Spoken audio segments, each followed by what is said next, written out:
Christine. Oui, bonjour Nicolas. Alors on est ici à Taïwan, ça ne se voit pas forcément ici, on est dans la ville de Taichung, où se déroule un festival de bande dessinée dont tu es la commissaire, hein, le curator, qui organise cet événement. Tu nous expliques un peu qu'est-ce que c'est que ce festival, quelles sont ses orientations, ses intentions, et puis ses invités. Oui, je suis contente de finalement être commissaire de Taichung Comic Art Festival. Et en fait, Taichung, maintenant c'est le deuxième grande ville de l'île. Et en fait, depuis des années, sous un autre maire, finalement, ils ont déjà des événements sur la bande dessinée, mais plus le manga. Donc cette année, le nouveau maire, il a voulu finalement, pour répondre aussi à un projet, une sorte de pôle image sur film d'animation ou sur la bande dessinée. Et il voulait justement créer un autre genre de festival ici. Et c'est pour ça que finalement il fait appel à moi et que j'organise ce festival. Dont le sujet c'est plus tourné vers la bande dessinée européenne. Et on est ravis finalement d'inviter Beth Evans, que tout le monde connu, l'auteur de Nos Sœurs et le lauréat du prix de l'audace d'Angoulême. Et puis aussi vous, Nicolas Affiné, qui a travaillé longtemps pour le festival d'Angoulême. Et puis aussi en fait Jean-Pierre Mercier qui travaille aussi longtemps pour le musée de bande dessinée d'Angoulême. Et puis il y a aussi Philippe Capard qui a une galerie atypique à Bruxelles sur la bande dessinée patrimoine. Et aussi Andrea Pruno, le représentant de la revue qui est primée aussi à Angoulême, Canicola, etc. Et ainsi aussi les autres auteurs taïwanais, etc. Et alors pourquoi tu as voulu mettre l'accent sur ce type de bande dessinée? Qu'est-ce qui t'a guidé? Quelle est l'inspiration de ça?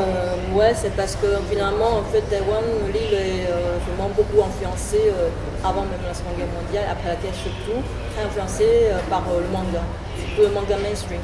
Et moi, vu que moi aussi j'étais élevée tout le temps, finalement j'ai pu passer à l'Europe, j'ai fait mes études à Angoulême. Et puis j'ai publié ma bande dessinée, puis je me suis dit que ça pouvait nous donner d'autres horizons, d'autres choses. Et c'est pour ça que finalement, quand j'ai l'occasion, j'ai vraiment envie de montrer ça aussi à mes compatriotes, parce que je pense que j'apprécie beaucoup cette diversité à l'Europe et j'espère qu'eux, ils peuvent aussi en profiter. Est-ce que tu as eu déjà un petit peu des réactions depuis que le festival est commencé? On est aujourd'hui dimanche, hein, on va commencer jeudi. Troisième jour. Donc qu'est-ce que tu as vu comme réaction dans les médias Oui, c'est vrai que je pense que la plupart sont plutôt enthousiastes. C'est vrai que septembre pour eux, peut-être ils ont eu un peu, ils attendent un peu encore un petit peu parce que septembre pour eux c'est des choses qu'ils ne connaissent pas. Ils se disent oh c'est pas du cosplay, c'est pas du manga. Mais moi je vis même des personnes plus âgées ou des enfants, tout ça, pour eux c'est vraiment c'est comme si on voyage en Europe pour voir d'autres expressions. Et même à travers par exemple la publication européenne, on peut voir aussi, parce qu'ils parlent aussi même de publication dans la bande dessinée asiatique, japonaise et chinoise. Donc je pense que c'est vraiment, ça me donne vraiment beaucoup de plaisir que finalement ce n'est pas si lointain, c'est pas si arty, ce n'est pas apportable, c'est seulement s'ouvrir à l'autre chose. Et alors, pourquoi as-tu choisi Brecht Evans en particulier? Cet artiste, il représente quoi pour toi? Pour moi, Brecht, c'est vrai que je pense que c'est en Europe ou aux États-Unis, dans le monde bande dessinée international, c'est une bombe comme ça. Et pour moi, je pense que c'est vrai que ses livres, même si il est très connu en Europe ou à l'étranger, mais à terme, son travail reste inédit. Mais je trouve son travail avec quelque chose de direct, déjà visuellement, c'est vraiment tellement novateur, mais en même temps accessible, parce que c'est plastique. Et puis, pour que les gens puissent comprendre mieux, on a installé aussi, on a fait de petits cartons d'explication. Comme ça, ceux qui peuvent entrer dans son univers plus, ils peuvent comprendre. Voilà. C'est pour cette région que vraiment, je pense que même si ces livres ne sont pas publiés ici, mais on pourrait carrément directement apprécier un peu ce côté plastique. Et puis, on verra. Et tu imagines que pour les années d'après, ici à Taichung, il y aura un festival dans le même esprit ou c'est un premier essai C'est un premier essai et que moi j'espère que, c'est pour ça que j'espère finalement que les gens, les spectateurs, s'ils apprécient beaucoup, il faut qu'ils en parlent, ils parlent à la mairie parce qu'ils ont vraiment le courage.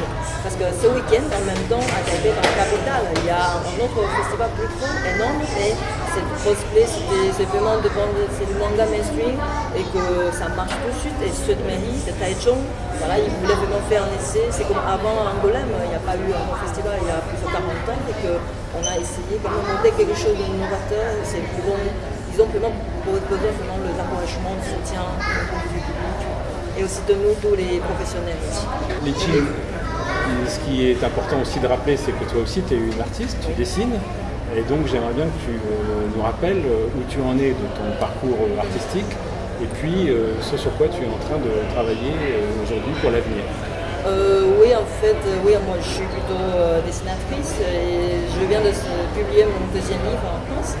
Et premier livre, Formose, qui parle un peu de mon enfance sous la dictature à Lille. Et puis deuxième livre, le nouveau livre parlait justement encore de Taïwan, mais plutôt parlait d'autres communautés. Rappelle-nous le titre. C'est un peu spécial, Fudak, l'endroit qui sentit. Voilà. Donc elle parle un peu de problèmes de communautés aborigènes. J'ai fait minoritaire maintenant et ils ont des comment préserver leur culture, leur langue et aussi confrontation avec les immobiliers qui voulaient carrément saisir leur terre et tout ça. Donc c'est deuxième. Mais en même temps, maintenant je suis en train de travailler sur un troisième projet. Je ne sais pas si finalement que je trouvais un éditeur, mais c'est plutôt, voilà, maintenant je parle plutôt des problèmes que j'ai vécu moi-même en France, voilà, par rapport aux problèmes de bruit, tout ça.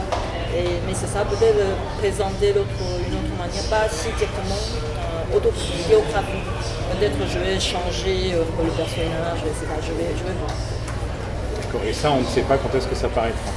Le plus vite possible, j'espère, parce que moi, quand j'ai un projet, j'espère que finalement ne pas faire traîner trop longtemps et de pouvoir tout terminer et après de partager avec le public.